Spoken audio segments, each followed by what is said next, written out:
This season was an epic failure for the Nebraska Cornhuskers. I kind of took this weekend to think about everything, the direction of this program, what it's going to look like for Matt Rule, what the future looks like potentially at the quarterback position with the rumors of Dylan Raiola potentially hitting the portal.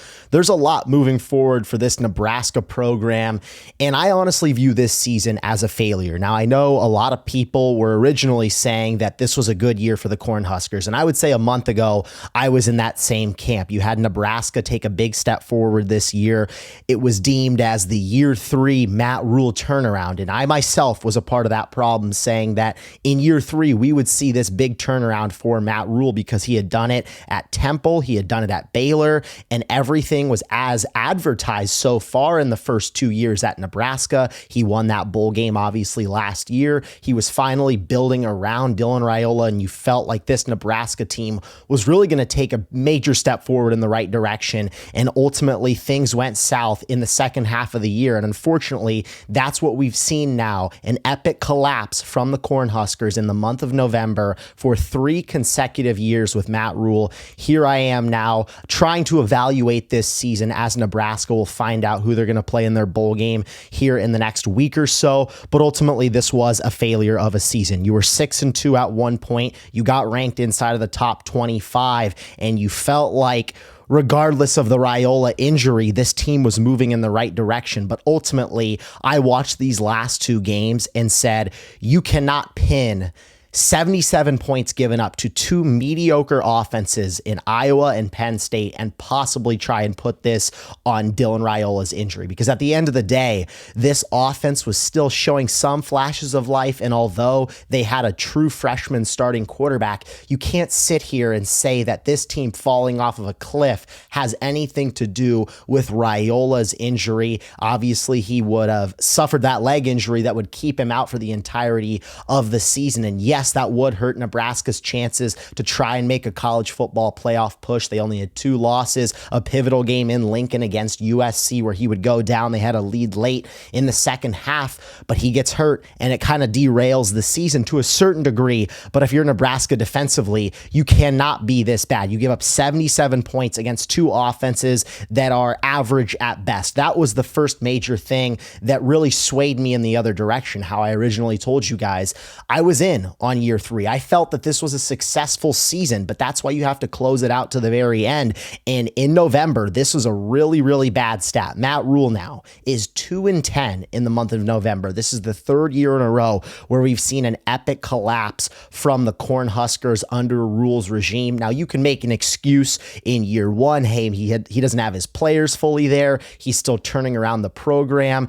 Okay, fine. You go 5-7, but you're still moving in the right direction with everything considered. You can still buy in. Then in year 2, you get the true freshman stud in Dylan Raiola, and you show flashes throughout the regular season, but it's evident that you need to build around him. But year 3, the stars were aligning, and I myself, I'll raise my hand and eat some crow here. I myself said that the Cornhuskers would make the playoffs this year. They would do so because of the fact that Dylan Raiola would take this major jump with the production and offensive talent that Nebraska put around him. And first of all, he did take a major step forward. That was one of my talking points that I wanted to come into this video with.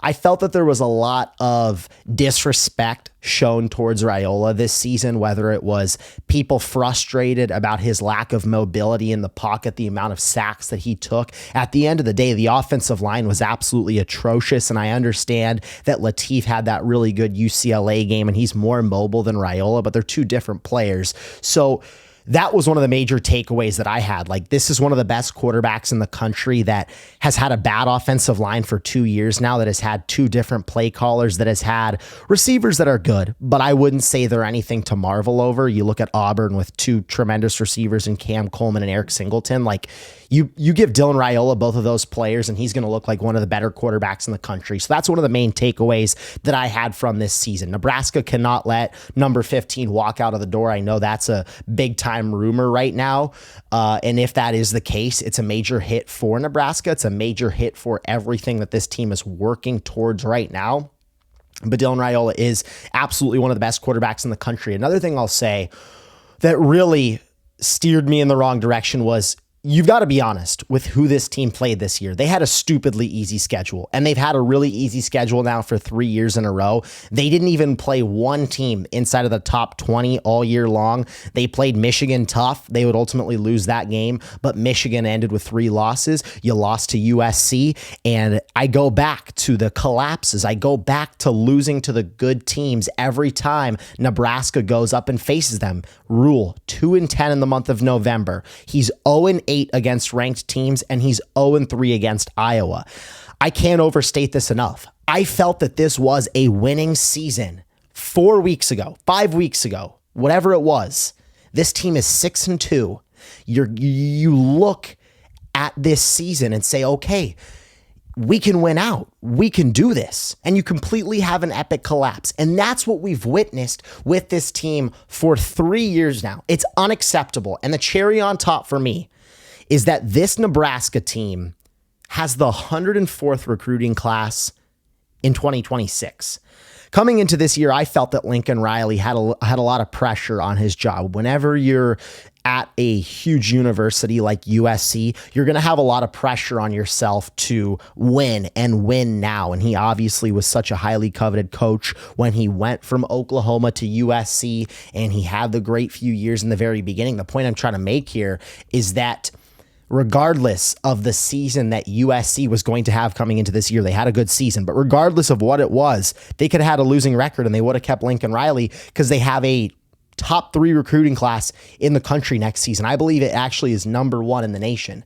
For Matt Rule and this team, you have the 104th recruiting class in the country. What is this roster going to look like with Raiola potentially leaving, Emmett Johnson heading to the NFL draft, with the 104th recruiting class? This team needs to hit the portal hard, and nothing's a guaranteed at that point. That's the major concern that I have. Not only did this team have a second half of the year collapse for the 3rd year in a row, they can't beat ranked teams to save their lives. They cannot beat Iowa. They've had an easy schedule for 3 years in a row. The defense has been bad. They can't win in the trenches. Matt Rule came in to Nebraska and said, we are going to start dominating the line of scrimmage on both sides of the ball, and I have yet to see that from this team for 3 years now. The defensive line was great last year with Hutmacher, whatever. But at the end of the day, this season, year 3, you didn't win the line of scrimmage on either side of the ball. Nebraska ranked 100th in college football in terms of rushing yards per game. You can go through the Power 4. There aren't 100 Power 4 teams in college football, folks. That is worse than a Power 4 defense. They gave up 180 yards per game. That's what Nebraska football did. I would say that's the exact opposite of winning at the line of scrimmage, winning in the trenches. And you've had an easy schedule, and it's going to get tough next year. And the major thing that I keep coming to is, where's the silver lining for Nebraska? Where's the silver lining for this team? Because you don't have good recruits coming in this year. Matt Rule just got extended to 2032. And I'm not trying to sit here and say that I want Matt Rule fired, because I don't. I don't think that he should be fired, but I think that there needs to be some honesty around this team and around the direction of where this program is headed. Because Matt Rule has got to look himself in the mirror and say, where is this going? Where is this going? Because I'm not sure right now. And I can tell you it's going to get loud in Lincoln if Dylan Raiola hits the portal and it's TJ Latif's team next year with no Emmett Johnson. I'm sorry, Latif looked great because of the greatness of Emmett Johnson, who is a Heisman contender this year, in my opinion. So it's going to be a loud and noisy offseason in Lincoln. The schedule is going to be very tough. The recruiting class isn't great. But Matt Rule, he can put the pieces together if Dylan is still there. I still think this team has a lot of meat on the bone, and I know that we're going to find out who they're playing in the bowl game soon. But the way I would evaluate this season, the way they've closed the year, and I would have said this in year 1 too, I would have given them an A+ in year 1 before that collapse in November. Same thing this year. I would have given them a B+. An A-, 8 weeks through the season. You're sitting at 6-2. At one point, you were inside of the top 25. Outside of the Minnesota loss, it stunk you lost to Michigan. It stinks you lost to Michigan, but hey, you still got a shot here. And now we're evaluating this team 5 weeks later at 7-5. saying that's not going to get it done. That is not going to get it done. We'll see where the future of this program goes, because I think there's going to be a lot of pressure on Rule and this staff in terms of the decisions that he's going to have to make. What does he want to do at the defensive coordinator spot with John Butler? What does he want to do with the offensive line coach in Donovan Raiola, who potentially might get fired? That's what a lot of people are speculating, with Dayton Raiola decommitting and with the rumors that CBS Sports put out this week, the reports, that CBS Sports put out this week, saying that Nebraska is preparing to not have Dylan Raiola in the future. So are all of those things intertwined? Is this a soft launch for other schools to try and offer Dylan a lot of money? Because we saw that last year, and Dylan came out and said he's all in. He's all in. He put the N up on his Instagram story.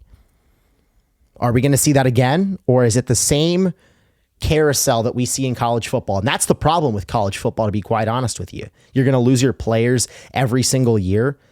There's no way, newsflash folks, there's no way we're keeping Raiola and TJ Lateef. If you think we're going to go into next year with what TJ Lateef showed and with what Dylan Raiola is, because I think Dylan Raiola, if he enters the transfer portal, outside of Sam Levitt, he's going to be the best quarterback in the country.